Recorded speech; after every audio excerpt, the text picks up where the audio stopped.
of each subject. First one is of geography, history maybe. Second one is political science and third one is geography, right?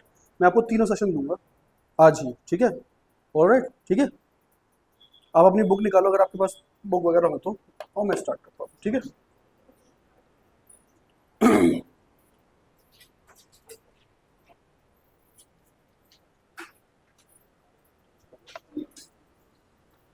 बस मैं आपसे 2-3 चीज़ें कहूँगा, 10-20 minute के लिए आप 10 शांत रहना बस, है ना? उसके बाद आप बात कर सकते हैं। 10 मिनट तक एटलीस्ट मुझे आपका शांति चाहिए, बस 10 मिनट, है ना? और उसके बाद फिर आप कोई दिक्कत नहीं, ठीक है?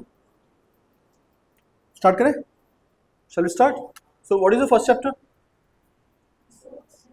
नो, हाँ, लास्ट सेशन है ज्योग्राफी का। नेशनलिज्म इन, बताइए, या हम इसको ऐसे पढ़ सकते हैं, the rise of nationalism in Europe, या नेशनलिज्म इन यूरोप, शॉर्ट में कर देता हूँ मैं, ठीक है? This is your chapter, right? First chapter. चलिए लेट्स स्टार्ट विद दिस, है ना? मैं स्टार्ट कर रहा हूँ। फर्स्ट ऑफ ऑल हमको जानना है यूरोप क्या है।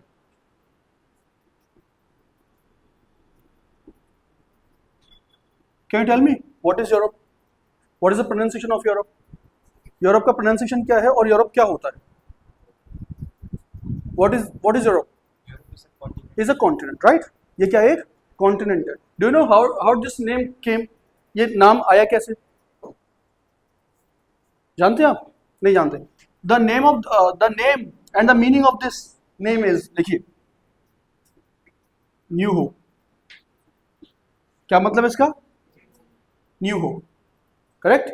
यूरोप का मीनिंग क्या होता है? New hope. What is the meaning of Europe? New hope. And why we are calling it new hope? Why we are calling it new hope? नई उम्मीद, नई आशा। क्यों, मतलब हम इसको ये क्यों कह रहे हैं? यूरोप का नाम न्यू होप क्यों है? इसका मीनिंग न्यू होप क्यों है? Why they have taken this name? उन्होंने ये मीनिंग क्यों लिया है? Because Europe have done something great, right? Europe ने कुछ खास किया है। यूरोप ने क्या किया है? कुछ बहुत खास किया है। व्हाट दे हैव डन, क्या खास किया है? चेक करते हैं, ओके? तो उन्होंने क्या किया है? उन्होंने एक काम किया है जिसको बोलते हैं रेनेसांस। क्या किया है उन्होंने?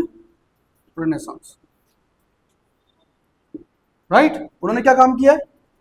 उन्होंने किया रेनेसांस।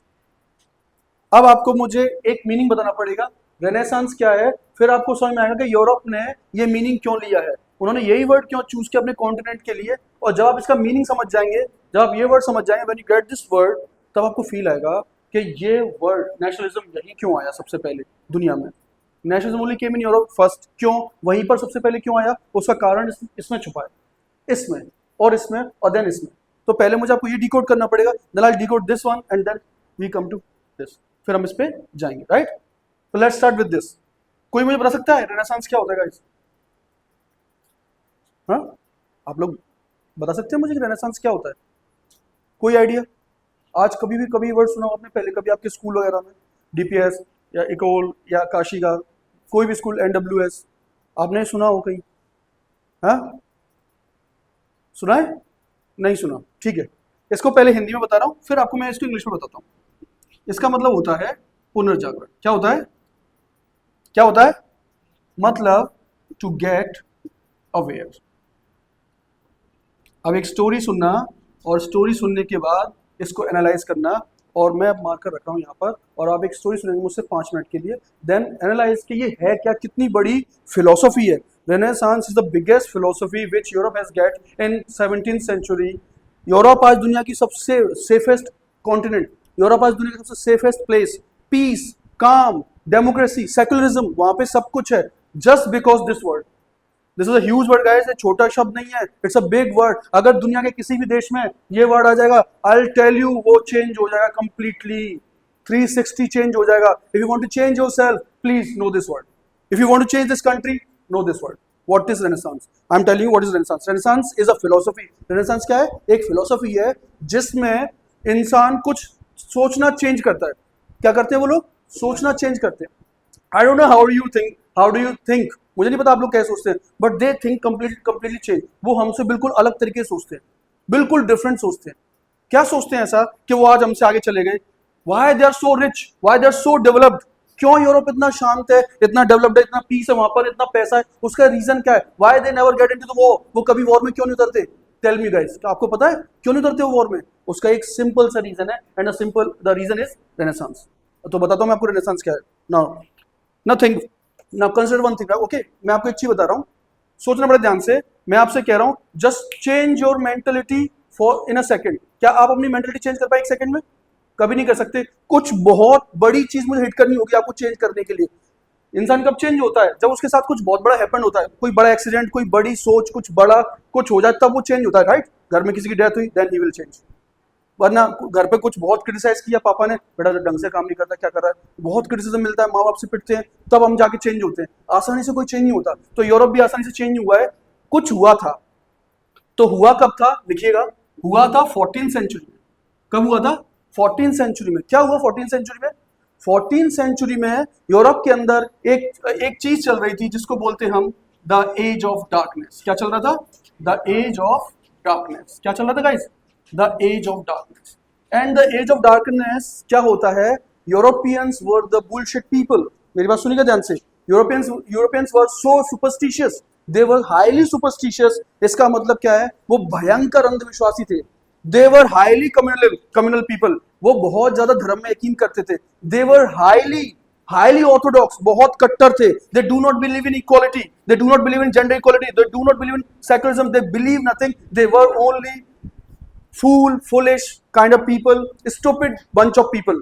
दुनिया में सबसे वाहियत लोग यूरोपियन से। आज दे आर सो डेवलप्ड, आज वो हमें सिखा रहे हैं, सारी टेक्नोलॉजी हम ले रहे हैं वहां से, लेकिन उस टाइम पर दे वर सो डम। सो मैं बता नहीं सकता कितने इतने, आप यकीन नहीं मानेंगे, इतने डम है ये लोग उस टाइम पर कि ये मतलब they were the most ugliest people. उनकी स्किन की प्रॉब्लम हुआ करती थी उस टाइम पर बहुत ज्यादा यूरोप में। यूरोप एक ऐसा कॉन्टिनेंट है जहाँ पे लोगों को स्किन प्रॉब्लम हुआ करती थी, खुजली वुजली बहुत रहती थी इनको, बहुत गंदे रहते थे, खाने को कुछ नहीं था। मैं आपको बता रहा हूँ एज ऑफ डार्कनेस में they were so poor that they do not even have one day meal. एक टाइम का खाना नहीं था। वो क्या करते थे पता है? एक दूसरे को लूटा, काटा, मारा, खाया और जिंदा रह लिया। This was the life, this was the life at that time. ऐसी लाइफ थी यूरोप में। और फिर अचानक से चेंज हुए, एज ऑफ डार्कनेस से बाहर आ गए और मॉडर्न हो गए। क्या हो गए? एज ऑफ डार्कनेस से बाहर आकर क्या कर लिया उन्होंने? अपने आप को मॉडर्नाइज कर लिया। क्या कर लिया? मॉडर्नाइज कर लिया। कैसे कर लिया? इससे कर लिया। इससे क्या किया? ऐसा हुआ एक दिन, कहानी सुनना। एक इंसान का नाम बता रहा हूं मैं आपको। उस इंसान का नाम है, अगर आपने सुना हो कभी, Martin Luther king. Have you ever listened the name? Never? ओहो, 9th क्लास में है यार। Why not? You should have listen this name. No problem. Martin Luther was a priest, was a pope in the church. Who was he? He was a pope in the church. वो कौन थे? Pope थे church में। Hallelujah. कौन थे? Church. कौन थे? Church में पोप। कौन थे?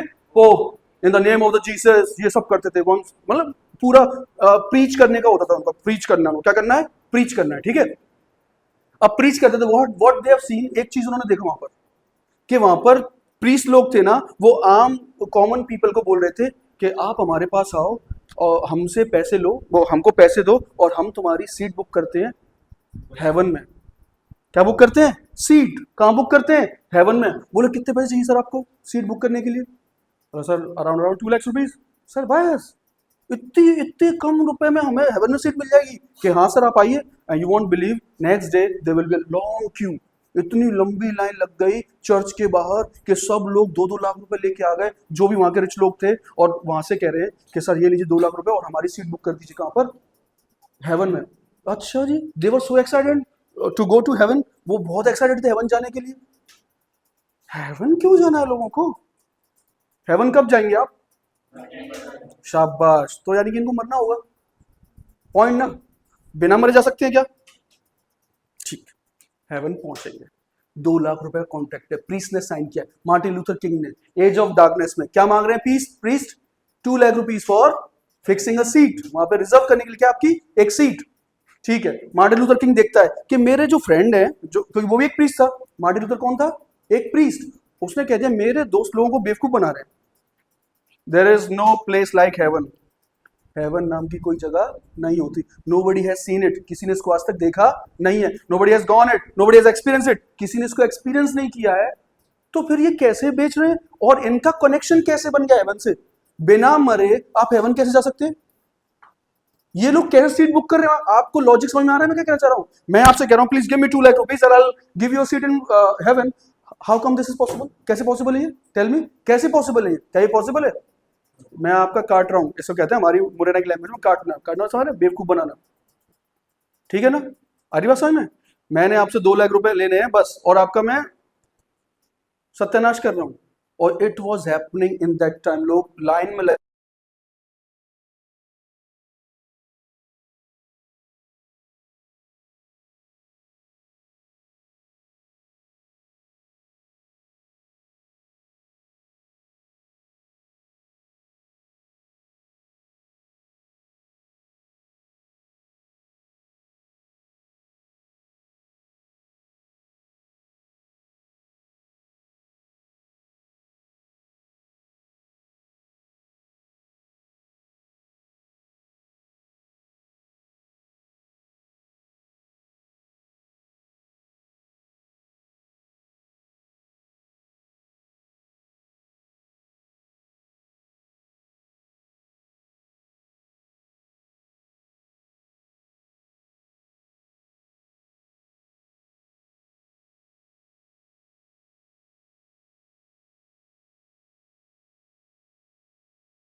क्योंकि आप सही से जानते हैं कि वास्तव में इंडिया आगे नहीं है। कौन आगे?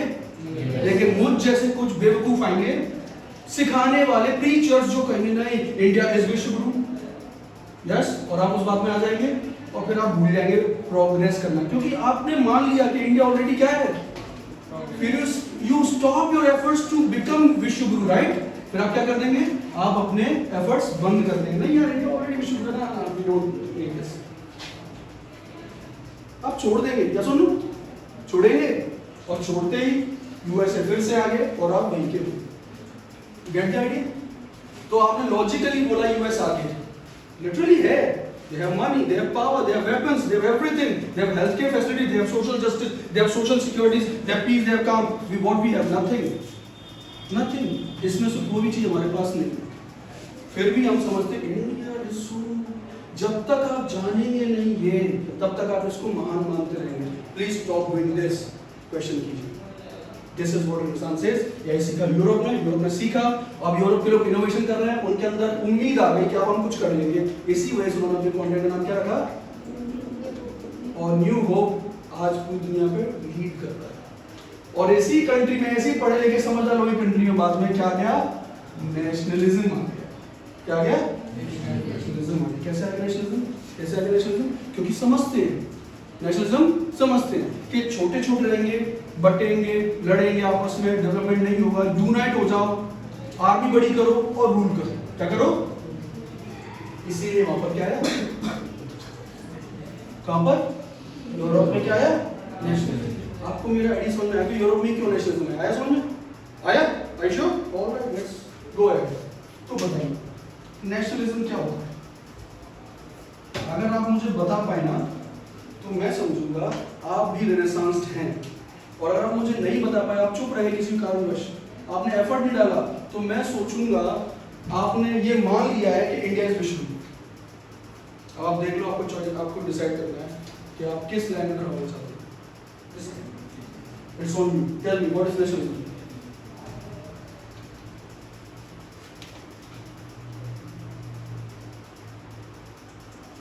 क्या होता है नेशनलिज्म? ट्राई करो। हिंदी, इंग्लिश, मराठी, तमिल, तेलुगु, ओरियन, किसी भी लैंग्वेज बताइए, Punjabi, all language will do. I understand, please tell मी।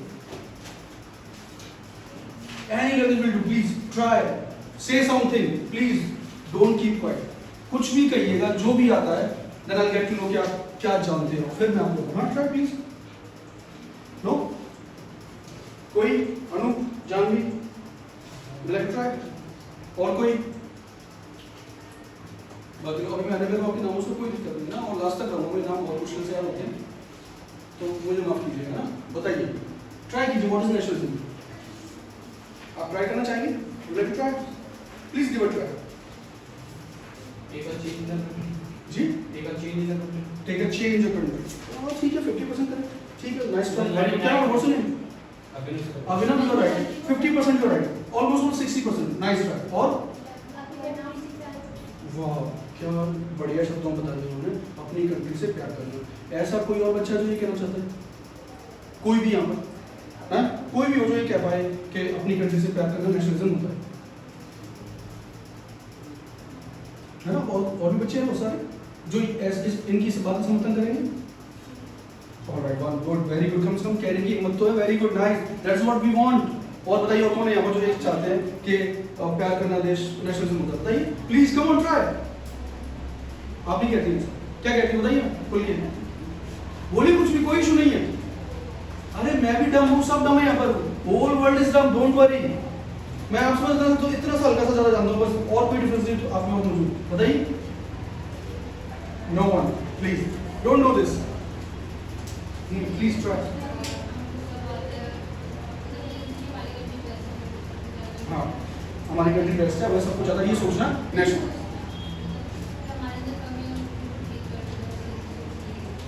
ये ठीक करनी है जो कमी आपको, ये नेशनलिज्म। लिंक करूँ मैं ऐसा? कर दूँ? ठीक। चलो, और कोई? कम ऑन यार, this is the first chapter of your class 10 history.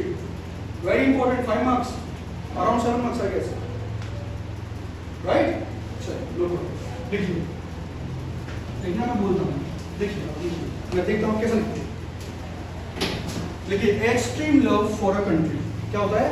Extreme love for a country in which you put extreme love for a country, extreme love for a country, extreme love for a country in which you put या place, whatever you can use both words, put or place. Extreme love for a country in which you place, you place country at the top, where you place country at the top. Extreme love for a country in which you place country at the top, right? Beside family, friends, relatives, besides family, friends and relatives, आपको सबसे ज्यादा प्यारा कौन होता है? आपकी family, right? आप में से कितने लोग अपनी फैमिली को प्यार करते हैं?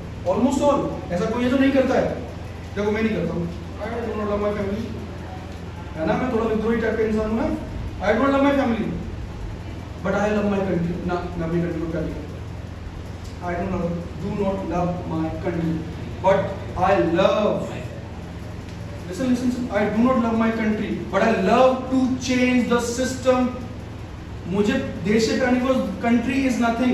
Listen, country is an imaginative concept. It's in your mind only. The real country is you guys, you. We the people. If we change the people, country will automatically get changed. You get my point? You get my point, yes or no? Yes, sir. I do not love my country because if I don't love you all, then this country will go in hell. If I love you, then this country will automatically flourish. So what I do, I love people because people are the country. What is country? बताओ कहाँ है country? कौन है country? हम ही तो country है ना? If we love each other, if we respect each other, if we follow the rules, this is nationalism. So never say that only the love for a country is the real nationalism. The real nationalism, love for all, respect for all. Yes, you get my point? This is real nationalism. But आपकी book में क्या लिखा है? क्या लिखा है book में? Book में लिखा है extreme love for a country in which you place your country above all, like your family, friends and relatives. जिसमें आप family से भी ऊपर, देश से भी ऊपर, सबसे ऊपर देश को, मतलब दोस्तों से ऊपर सबसे ऊपर, लेकिन ऐसा नहीं है. It's not like that. If you love people, you will indirectly love the country.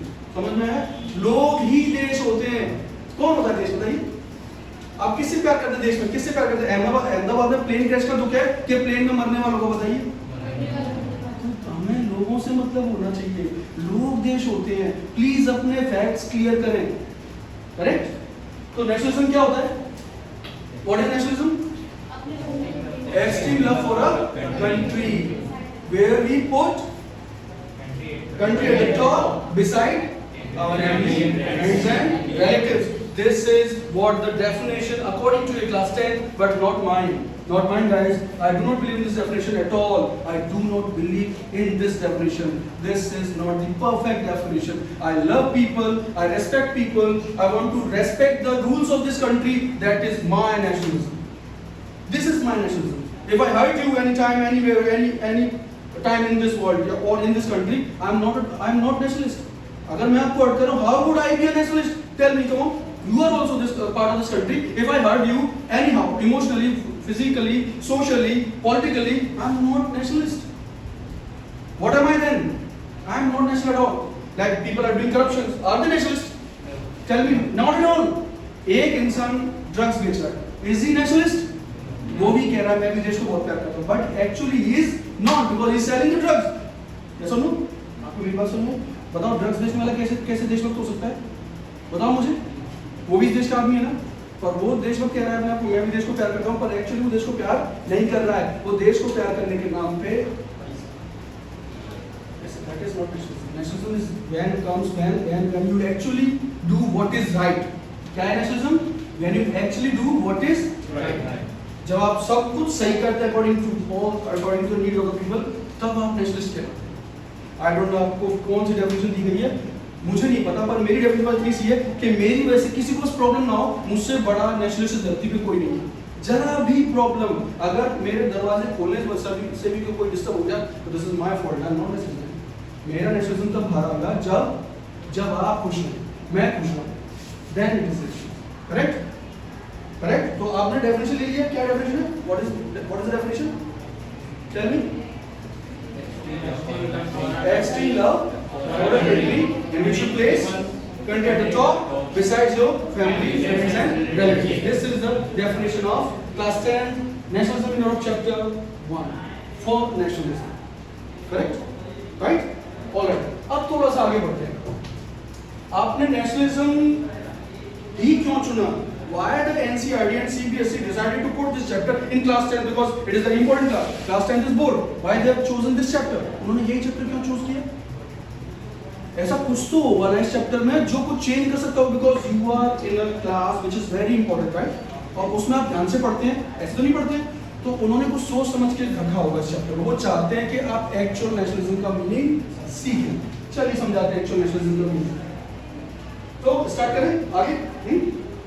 चलिए, तो नेशनलिज्म में एक्चुअल मीनिंग देखते हैं. मैं आपसे कुछ चीजें पूछता हूँ और आप मुझे आंसर करना, ठीक है ना?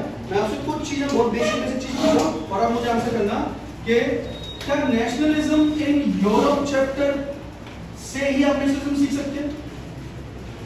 क्या केवल इससे नेशनलिज्म सीख सकते हैं? मैं आपको एक बेहतरीन एग्जांपल दूं. एक एग्जांपल दूं. फ्रांस में एक स्टोरी सुनिए. There was a girl, name was Anne Frank, मतलब एनी फ्रैंक. तो there was a war between France and England. England और फ्रांस के बीच में 13 से लेकर 14 सेंचुरी 14-15 सेंचुरी में एक वॉर चल रहा था. उस वॉर को बोलते हैं 100 ईयर वॉर. क्या बोलते हैं? 100 ईयर वॉर.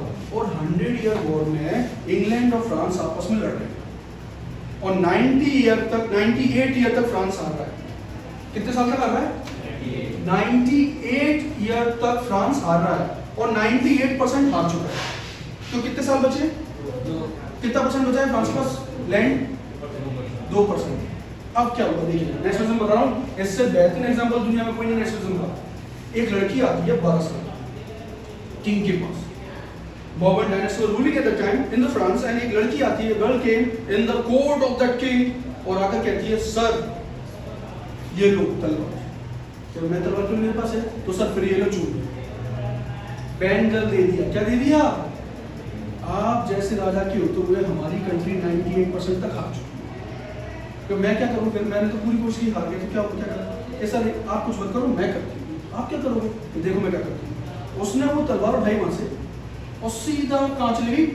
बैटलफील्ड में. और जैसे उसने बैटलफील्ड में एंटर किया, कदम रखा है, शी गॉट शॉट. मार दिया उसको तुरंत. उसने तलवार भी नहीं निकल पाई अपनी, उससे पहले उसको शी वाज किल्ड. उसको मार दिया गया. और मारने के बाद उसकी लाश जब आई और जब किंग ने उस लाश को देखा तो ही गॉट गूज़बम्प्स. उसने कहा जब एक लड़की मरने से नहीं डरी और बैटलफील्ड चली थी 12 साल की लड़की, तो मैं यहाँ बैठ के क्या कर रहा हूँ? Same time simultaneously at the same time he went into the battlefield and started war. और 2 साल के अंदर उन्होंने 98% वॉर वापस से रिकवर कर लिया, छीन लिया, जीत लिया और इंग्लैंड को हरा दिया. This is nationalism. ये चाहते हैं आपसे वो जानना इस चैप्टर में. ये उनको बताना है ऐसी बातें इस चैप्टर के थ्रू आपको. ये है नेशनलिज्म के. 12 साल की बच्ची भी आपके अंदर इतना नेशनलिज्म भर सकती है कि 98% हारने के बाद भी आप 98 ईयर्स तक हारने के बाद भी आप उस वॉर को जीत सकते हैं. ऐसा कहीं देखा है कि ऐसा मिरेकल हो जाए कि 98% वॉर हारने के बाद और आप वापस जीत जाएं? ये सिर्फ एक चीज करा सकती है और वो कौन है? तो एक पॉइंट और लिखिए आप. देखिए मैंने क्या पॉइंट निकाला फिलोसफी यहां से कि nationalism is the most extreme feeling. You know, nationalism is the most extreme feeling to create changes. Nationalism से बड़ी दुनिया में कोई फीलिंग नहीं है जो चेंजेस ला दे. Nationalism is the most extreme feeling to create changes. Only nationalism can do big tasks, बड़े टास्क जो किसी के बस में नहीं है, वो सिर्फ कौन कर सकता है? नेशनलिज्म कर सकता है. आई बात समझ में? क्यों नेशनलिज्म की जरूरत पड़ती है? नेशनलिज्म की जरूरत इसलिए पड़ती है बिकॉज हमें नेशनलिज्म की जरूरत इसलिए पड़ती है क्योंकि नेशनलिज्म से इतने बड़े काम आसानी से किया सकते हैं जिसको कभी कोई सोच नहीं सकता. आप सोच सकते थे कि 98% वॉर हारने के बाद वो वापस जीत जाएगा? Never. Only which feeling can do this? This is why nationalism is so important. आप सभी का नेशनलिज्म होना इसलिए इंपॉर्टेंट है. अगर आप नेशनलिस्ट नहीं होते ना बनो, तो मैं लिख के दे रहा हूँ आप क्लास 10th में 90% नहीं जाओ. आपका नेशनलिस्ट होना बेहद जरूरी है. वो फीलिंग होना बेहद जरूरी है इस चीज टारगेट को अचीव करने के लिए. मैंने डिफरेंस देखा. मैंने बहुत बच्चे पढ़ाए, ठीक थाउजेंड्स ऑफ स्टूडेंट्स. मैंने बस बच्चों में एक डिफरेंस देखा है. या तो वो एक्सट्रीम मेहनत करते हैं, और वो मेहनत कौन करवाता है उनसे? अब ये मत कहना सर ये कैसे नेशनलिज्म? नहीं जी है, अच्छे से पढ़ना देश के लिए नेशनलिज्म है। अगर आप अच्छे से पढ़ोगे, यू विल गेट अवेयर, और अवेयर हो जाओगे तो you will change this country. That is why I always say please study because it is connected directly with nationalism. और आप ना पढ़ के फिर कह रहे हैं कि हम नेशनलिस्ट हैं, भाई यू आर, मैं कुछ नहीं कह सकता, मतलब आप गलत कर रहे हैं देश के साथ, you are cheating with this country, आप इस कंट्री को चीट कर रहे हैं। Don't do this please. If you study, अगर पढ़ने आए हो तो पढ़ो, otherwise do something else, because कुछ और करोगे तो उसमें तो नेशनलिज्म आएगा। तो पढ़ने आए हो तो पढ़ने में नेशनलिज्म डालो, अच्छा पढ़ो और देश को चेंज करो। That is why they wanted to know this. वो चाहते हैं कि आप इसको चलाओ, आप किसी भी काम को ऐसे पैशनेट तरीके से करें कि फिर वो बदले। मैं अपने काम को पैशनेट तरीके से नहीं करूँगा। Let's take an example. मैं आता हूँ, मैं यहाँ पे आके बैठ जाता हूँ, मैं सो रहा हूँ, मैं फोन चला रहा हूँ, I am doing this, would it do? क्या चलेगा ये सब? क्या आप इसे पसंद करेंगे? It means what I'm doing, I am corrupting with my work. मैं अपने काम का क्या कर रहा हूँ? करप्शन कर रहा हूँ। और यही नेशनलिज्म के खिलाफ होता है। बस रियल नेशनलिज्म हुआ है कि अपना काम ठीक से करना, तभी कंट्री आ जाएगी। That's why मैं आपसे कह रहा हूँ प्लीज स्टडी, अगर नेशनलिस्ट हो तो। अदरवाइज कोई प्रॉब्लम नहीं, फिर तो सब जैसे बाकी सब हरा करेंगे, समझ में क्या कर सकते, तो प्लीज है ना। सो आप यहाँ से शुरुआत करेंगे, आपने घर जाके शुरुआत करेंगे। इवन आपको एक स्टोरी और सुना दो नेशनलिज्म की। आप अक्षय कुमार को जानते होंगे, do you no Akshay Kumar? जानते हैं? एक स्टोरी सुनिए। अक्षय कुमार बहुत मिडिल क्लास, मतलब नॉर्मल सी मिडिल क्लास फैमिली से बिलोंग करता था। तो उसके फादर उसको एक बड़े स्कूल में एडमिशन कराने ले गए, सीट पूरी फुल थी। तो प्रिंसिपल के पास गए, उसके फादर थे, सर प्लीज एडमिशन ले लीजिए। स्कूल में बोलते हैं सर वी आर सॉरी, हमारी सीट फुल हो चुकी है। Sir I will pay double fee. No no no we don't know, हमारी सीट फुल है, ठीक है। एंड अगले दिन अक्षय कुमार का लिस्ट में नाम था, अगले दिन अक्षय कुमार का एडमिशन लिस्ट में नाम था विदाउट एनी फी एग्जेम्प्टेड, बिना फीस के। जानते क्यों? क्यों? जब वो जा रहा था अक्षय कुमार अपने फादर के साथ, तो व्हाट हैपेंड, जब वो जा रहा था ऐसे क्लास से बाहर से प्रिंसिपल ऑफिस से निकल रहा था, तो प्रिंसिपल ऑफिस के बाहर एक छोटा सा कागज का टुकड़ा पड़ा था। और what had he done, Akshay Kumar ने क्या किया, he picked up that paper and tell into the dustbin, और उसने उसको किसमें डाल दिया? डस्टबिन में डाल दिया। और बस ये बात प्रिंसिपल ने नोटिस कर दिया, और अगले दिन अक्षय कुमार का नाम लिस्ट में था। फादर गेट शॉक, मेरे बेटे का नाम कैसे आ गया? तो उन्होंने बुलाया और अक्षय कुमार को ऑनर किया कि आप जैसे बच्चा 5 साल की उम्र में अगर ये जानता है, तो आप जैसे बच्चों को ऑनर की जरूरत है। This is nationalism. आप समझिए प्लीज, अगर देश को अच्छा बनाना है, कुछ चेंज लाना है। आप लोग शिकायत बहुत करते हो सरकार है खराब, ये सब कर, अरे हम खराब हैं, हमें चेंज पहले होना है। जापानीज से सीखिए। एक स्टोरी अगर कह दो, एक और सुना दूं, अगर आपको मन हो तो सुना दे। सुनिए एक story. One day what happened, mister then PM mister Jawaharlal Nehru went to Japan, और रेलवे स्टेशन में खड़े थे, इंडिया के लौट रहे थे, and he was in trouble. वो परेशान हुए थे कि व्हाट टू डू। तो एक बच्चा लिखा, सर व्हाट्स द प्रॉब्लम, कि यार आई नीड अ फ्लावर, मुझे रोज चाहिए। तो सर वेट, भाग के और रोज लेके आता है। तो नेहरू वाज सो इम्प्रेस्ड, यार मुझे कहीं भी रोज नहीं मिला स्टेशन पे, ये मेरे लिए रोज लेके आए। उन्होंने पूछा, बेटा आप क्यों लेके आए रोज? और ये लोग पैसे रोज के, सर मुझे पैसे नहीं चाहिए, I don't want money, do one thing बोल कि जब अपने देश में जाना तो कभी किसी से ये मत कहना कि जापान में रोज नहीं मिलता। अब बताइए, एक छोटे से बच्चे को ये मालूम है कंट्री का नाम कैसे खराब होता है, तो हम ऐसा क्या कर रहे हैं? बोलिए, हम ऐसा कुछ कर रहे हैं कि हमारे देश का नाम खराब ना हो? हमारे यहाँ टूरिस्ट आते हैं, हम ऐसे मिसबिहेव करते हैं, सर प्लीज एक फोटो, पता नहीं हम उनको प्राइवेट क्या ही कर देते हैं, आपको पता ही है। आप जानते हैं आजकल क्या हो रहा है टूरिस्ट के साथ? तो हमारा नाम बदनाम हो रहा है गाइस, प्लीज अंडरस्टैंड। नाम बनता है कुछ अच्छी चीजों से, और वो हमें डेवलप करनी पड़ेगी, वो अच्छी चीजें करवाती हैं। प्यार करोगे तभी तो आएंगी। देश को प्यार ही नहीं हुआ, अरे भाड़ में जाए, पंख और खींच के जाऊंगा मैं तो लास्ट में, फीस जमा कर दिए, पढ़ाया नहीं कुछ, चलो पंखे ही नहीं चलते। This is what happening in modern life, listen to me, this is the reality, this is the reality. कि आपने कुछ ना कुछ डिस्ट्रक्शन करना है, तो उस डिस्ट्रक्शन को रोकने के लिए, मैं बता रहा हूँ, मैं जानता हूँ, आपकी लाइफ में गुजर चुका हूँ, क्योंकि आपके अंदर इसकी कमी है, आपको सिखाया नहीं गया ठीक से प्रॉपर्ली, आपकी ट्रेनिंग नहीं हुई है।